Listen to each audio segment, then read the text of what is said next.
everyone, it's Albie. Welcome back to my channel. Today I'll be going over my book review for Phantom in Time by Eugenia Ridley. This is a pretty interesting book. It's classified as a retelling of Phantom of the Opera, which it does have a lot of those similar themes and stuff. I would say though that this follows more of the novel, The Phantom of the Opera by Jaques Le Fauvre, I believe. It's a little, to me, it felt more similar to the novel rather than the musical. Now, looking at a historical lens, I did find it interesting, and probably the reason why it was published and so on was 1996, which is one of the settings for this book. That was, I believe, the 10th anniversary of the London East End premiere of Phantom of the Opera.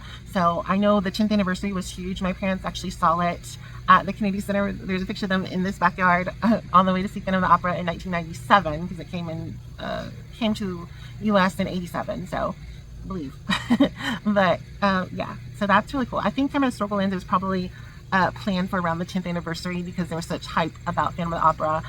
Why not make that coin pop even harder, you know, sort of thing. So like I said a little bit earlier, 1996 is one of the settings. So this is a time travel dual timeline romance. So it takes place in New Orleans in 1996 and 1896. So our heroine, Bella de Rosa, is an opera singer. Y'all know I'm an opera singer too, so I thought that was really cool.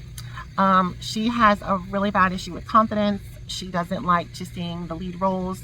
Even though she has a beautiful voice, her stage fright and her stage presence is very lacking. And you know, that's a real thing. There's people that have beautiful voices, but if they can't sing a song, if they can't fill a house, you know, enjoy the chorus, unfortunately.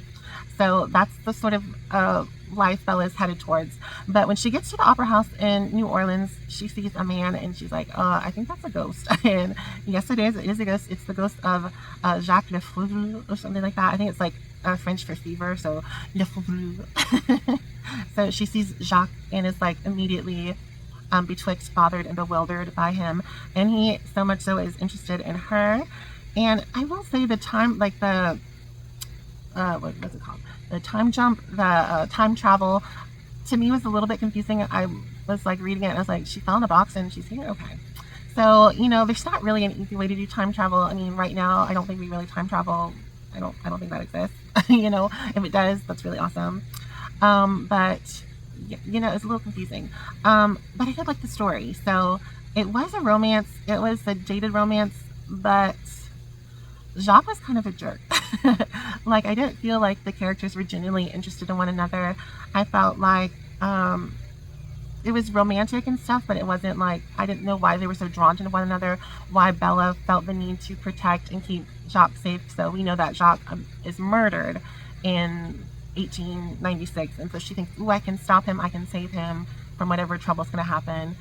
And yeah, it was just a little confusing about that. So yeah, it's a ghost romance. It's opera singers, which I did like, and I did give it a boost of a star, because as an opera singer, how many times am I going to have a heroine or even a setting that is operatic? So I will say, as an opera singer, as someone that studied it, has a degree in it, Ms. Riley had some errors. So I will go on a little tangent just because, you know, it's what I have student loans for. Is she kept saying, like, the duet Musetta's Waltz. Musetta's Waltz is not a duet. It is a scene. Typically, Musetta's Waltz is Quando ben vo, which is the aria. I'm not saying it in perfect Italian because why? So it's Quando ben vo, but it's like a scene. So there's like the baritone sings in, Mimi sings in, Musetta is singing Quando ben vo. Oh, the struggle of being so beautiful, essentially. That is like an aria. It's more so an aria. So I think that Miss Riley meant O Suave Fenecciula, which is the ending of Act 1 in La Boheme. It's the most iconic duet probably of most operas. I think it's probably the most iconic because it's featured so much in films. It's huge in the movie Moonstruck, which won Sharon Oscar.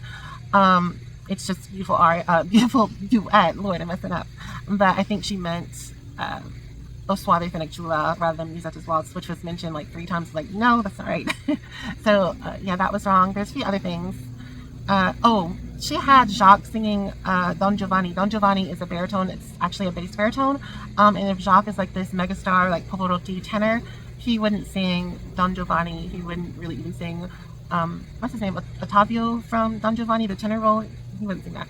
He'd do like Cavaradossi in Tosca, or Caliph in Turandot by Puccini. So, you know, I like wasted all time going on like the opera stuff. But yeah, you know, but I have loans for, so I definitely want to have those correct. But nonetheless, it was enjoyable. I actually gave it a 4-star. It was kind of more so a 3, but like I said, it was operatic. I was like, I'll give it a little push. But it was enjoyable. I didn't hate it at all. I just wasn't as enchanted as I wanted to be, and as I thought it could be. I thought it could have been darker. I thought it could have been more possessive. I didn't feel like Jaques was very possessive. Like Phantom low-key Stockholms and like kidnaps Christine Daae. That's a whole other problematic, because I think he starts giving her voice lessons like at 8 and not at night. I'm talking, you know. So yeah, I think it could have been different. And I think even though it was in 96, you know, that's not that long ago. I mean, I think Anne Rice's Claiming a Sleeping Beauty was written in the 80s, so you know, it was cute, it was enjoyable. I just wanted it to have a little more punch, a little more crescendo, a little more vibrato. Well, everyone, I've rambled on too much, but it was a lovely story. I just wanted more, but it was fun. Have a wonderful day, and I'll see y'all soon. Bye, everyone.